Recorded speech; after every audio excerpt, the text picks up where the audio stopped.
Hello everyone. आज का topic है प्राचीन काल में महिलाओं की वैधानिक स्थिति। पूर्व मध्यकाल तक स्त्रियों की दशा में क्रमिक परिवर्तन देखा जा सकता है तथा यह परिवर्तन तत्कालिक आर्थिक सामाजिक रूपांतरण से गहरे रूप में संबद्ध रहा। ऋग्वैदिक जनजातीय समाज में स्त्रियों की स्थिति बेहतर थी।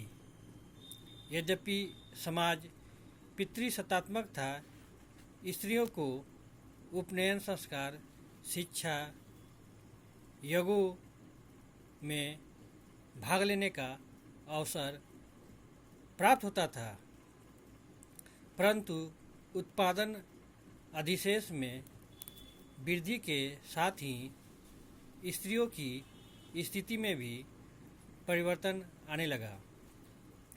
उत्तर वैदिक काल में स्त्रियों के जन्म को हतोत्साहित किया जाने लगा।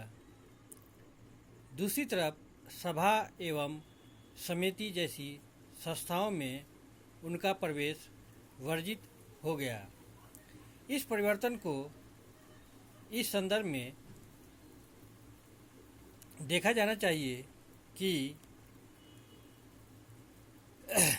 ऋग्वैदिक काल में न केवल उत्पादक के रूप में वरन उत्पादन करने वालों की माता के रूप में भी स्त्रियों की स्थिति अत्यधिक सुरक्षित थी। इस काल में दासों एवं शूद्रों को उत्पादन में नहीं लगाया गया था। पुरुषों के साथ महिलाएं उत्पादन में महत्वपूर्ण भूमिका निभाती थी, परंतु जैसे जैसे कृषि अर्थव्यवस्था स्थापित होती गई तथा उत्पादन अधिशेष की गुंजाइश बढ़ती गई, पुरुषों के समांतर स्त्रियों की स्थिति गिरती गई। फिर धीरे धीरे दासों और शूद्रों को कृषि में लगाया गया। स्त्रियों का आर्थिक महत्व कम हो गया, साथ ही उन्हें अधिकाधिक उत्पादन अधिशेष से वंचित किया जाने लगा।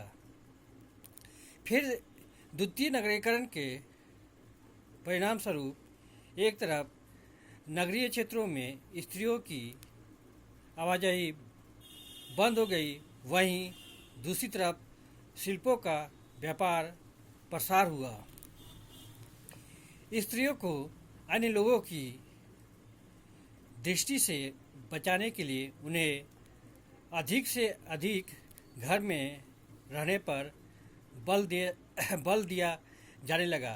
साथ ही शिल्पों के विकास के साथ घर एवं उत्पादन केंद्र के बीच दूरी बढ़ने लगी। स्त्रियों पर अधिक सीमाएं लगाई जाने लगी। उनकी कम उम्र में विवाह पर बल दिया जाने लगा तथा स्त्रियों को पिता, पति तथा पुत्र के अधीन कर दिया गया। बाल विवाह को प्रोत्साहन मिलने के कारण स्त्रियों के शिक्षा के अधिकार हतोत्साहित हुए।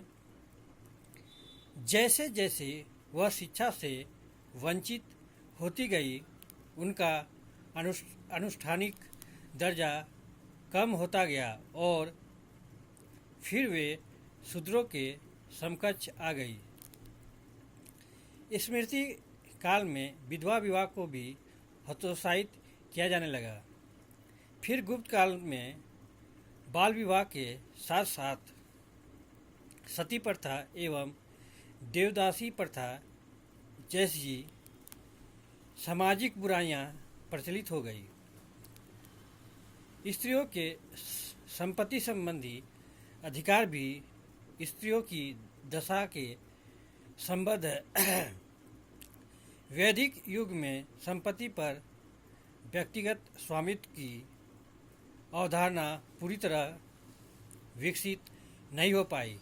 फिर भी इस काल में पशुधन संपत्ति का एक रूप था और जैसा कि हमें ज्ञात होता है कि ऋग्वैदिक काल के परवर्ती काल में स्त्रियों को पशुधन में खिसका देने की बात की गई है। इसका तात्पर्य गाय एवं अन्य प्रकार के उपहारों से है। वे उपहार जो विवाह के समय महिलाओं को दिए जाते थे। यद्यपि वैदिक समाज की पृष्ठभूमि पशुचारण से संबद्ध थी और इसका स्वरूप पितृसत्तात्मक था। इस तथ्य की झलक हमें शतपथ ब्राह्मण नामक ग्रंथ से मिलती है। इसमें कहा गया है कि स्त्रियां न तो संपत्ति को धारण करती है और न ही किसी उत्तराधिकार को इसे अधिकार स्वरूप प्रदान करती है। इसी तरह निषक्त में यास्क महोदय ने कहा है कि संपत्ति में स्त्रियों का हिस्सा नहीं है और न ही वह इसे विरासत में धारण करती है। स्त्रियों की संपत्ति संबंधी अधिकारों के विषय में उस काल में जो भी मान्यता रही हो, परंतु व्यवहारिक रूप में उनकी संपत्ति संबंधी अधिकारों को पूरी तरह दबाना संभव नहीं हुआ, क्योंकि अन्य समकालीन समाज में उन्हें कुछ न कुछ अधिकार प्राप्त था। अतः यहाँ इनका प्रभाव होना संभव था। धर्मसूत्र के लेखकों ने भी पितृसत्तात्मकता को प्रोत्साहन दिया। उनकी यह मान्यता थी कि पिता का उत्तराधिकार पुत्र को प्राप्त है और अगर उत्तराधिकारी के रूप में पुत्र न हो तो वह संपत्ति बदले में संपिंड और सकुल्य संबंधियों को मिले। फिर भी आपस्तम्ब, बोधायन तथा वशिष्ठ और सूत्रकारों का यह मानना था कि जो आभूषण एवं संपत्ति स्त्रियों को विवाह के समय उनके संबंधियों द्वारा दी गई है, उन पर केवल उन्हीं का अधिकार है। धर्मशास्त्र एवं स्मृति साहित्य के उद्भव के पश्चात संपत्ति विषयक अवधारणा अधिक विकसित हुई और इस संदर्भ में मनु संहिता पहली क्रमबद्ध रचना थी। यद्यपि मनु की दृष्टि थोड़ी रूढ़िवादी है तथा उसने स्त्रियों के संबंध में कठोरता दिखाई है। मनु संहिता का लेखन ईसा की आरंभिक सदियों में हुआ था। फिर याज्ञवल्क्य, नारद एवं बृहस्पति जैसे स्मृतिकारों ने जो गुप्त काल से संबंध है नई कड़ी जोड़ी। साथ ही कात्यायन, काश और पराशर जैसे स्मृतिकारों ने अपनी अपनी कथाएं प्रस्तुत की। मनु संहिता में संपत्ति विषयक अवधारणा के संबंध में कुछ विरोधाभास भी दिखता है। आरंभिक धर्मसूत्र के लेखकों ने आभूषणों एवं उपहारों को स्त्रियों का अधिकार माना था। इसके परिणाम स्वरूप स्त्री धन की परिकल्पना विकसित हुई। यद्यपि मनु ने भी धर्मसूत्र के लेखकों का मत स्वीकार किया है, परंतु दूसरी तरफ धर्मसूत्र के लेखकों ने स्त्रियों की संपत्ति संबंधी अधिकार को अस्वीकार कर दिया। परंतु धर्मशास्त्र के प्रथम लेखक के रूप में मनु की परंपरा का अतिशय दबाव था, इसलिए मनु ने कुछ समझौतावादी रुख अपनाया। यद्यपि उन्होंने अपने विधि संग्रह में कहीं भी इस बात का जिक्र नहीं किया है कि बहनों को भी अपने भाइयों के साथ संपत्ति का अधिकार है, लेकिन उन्होंने भी इस तथ्य को भी स्पष्ट कर दिया है कि भाइयों को अपनी संपत्ति का 1/4 भाग अपनी बहन की शादी के लिए खर्च करना चाहिए। उसी तरह यद्यपि पुत्री पिता की संपत्ति की अधिकारी नहीं थी, परंतु पिता को यह अधिकार था कि वह अपनी पुत्री को उपहार के रूप में संपत्ति दे सकता था और इस प्रकार के उपहारों की गणना पितृदत्ता और अनुदया की कोटि में की जाती थी। पितृदत्ता और अनुदया को स्त्रीधन माना जाता था। इसके अलावा अगर कोई व्यक्ति पुत्रविहीन है तो वह अपनी पुत्री को पुत्र का दर्जा दे सकता था। उसका अर्थ था कि ऐसी पुत्री जो पुत्र का कार्य करती थी अपने पिता की वैध उत्तराधिकारी थी। ऐसी पुत्री को पुत्रिका कहा जाता था। उसी तरह माता की संपत्ति पुत्री को मिल सकती थी। आश्चर्य की बात यह है कि मनु विधवा की संपत्ति विषयक अधिकार के बारे में मौन है। मनु संहिता का प्रभाव आगे के लेखकों के विचारों पर भी पड़ा है। आगे के एक स्मृतिकार याज्ञवल्क्य का मानना है कि पैतृक संपत्ति में पिता एवं पुत्र को समान अधिकार है। अतः इसी के परिणाम स्वरूप जन्म स्वत्व की अवधारणा विकसित हुई। परंतु याज्ञवल्क्य कहते हैं कि पिता की मृत्यु के बाद पुत्र आपस में संपत्ति को बांट सकते हैं तथा इस संपत्ति में माता को भी बराबर का हिस्सा प्राप्त होगा तथा बहनों को भाइयों की संपत्ति का 1/4 भाग प्राप्त होगा।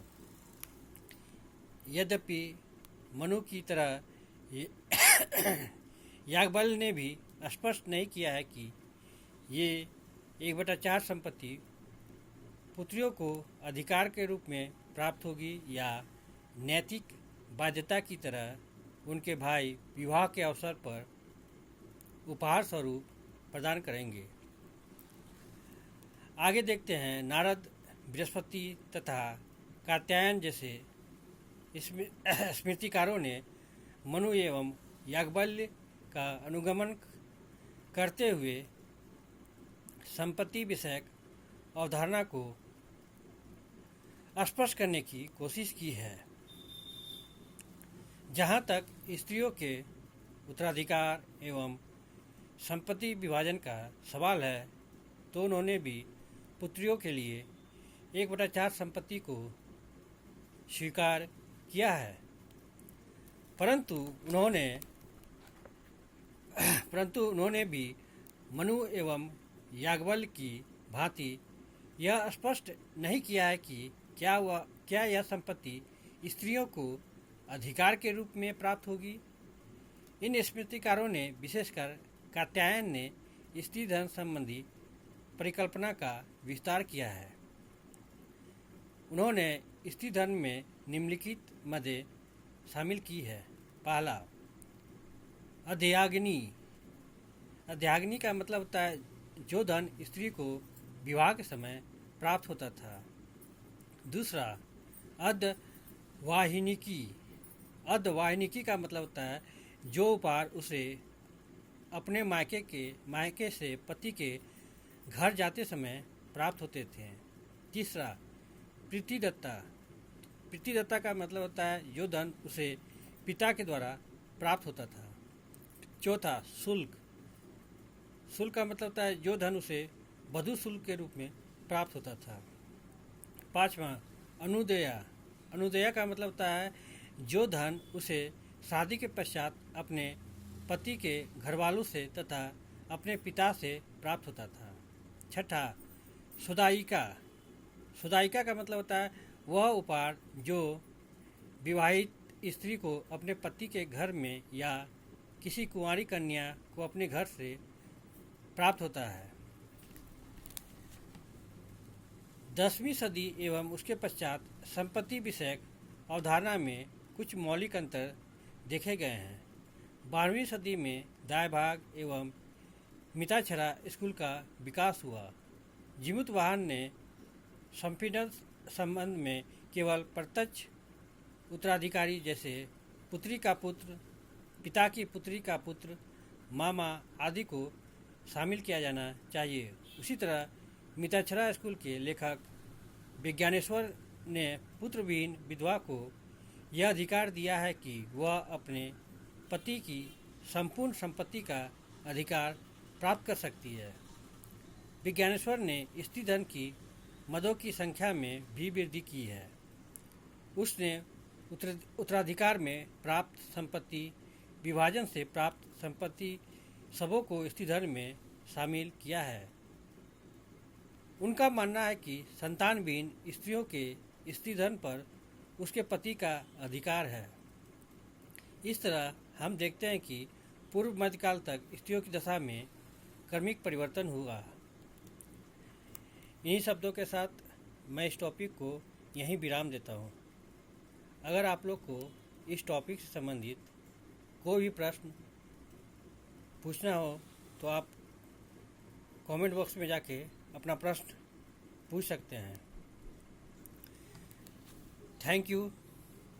जय हिंद।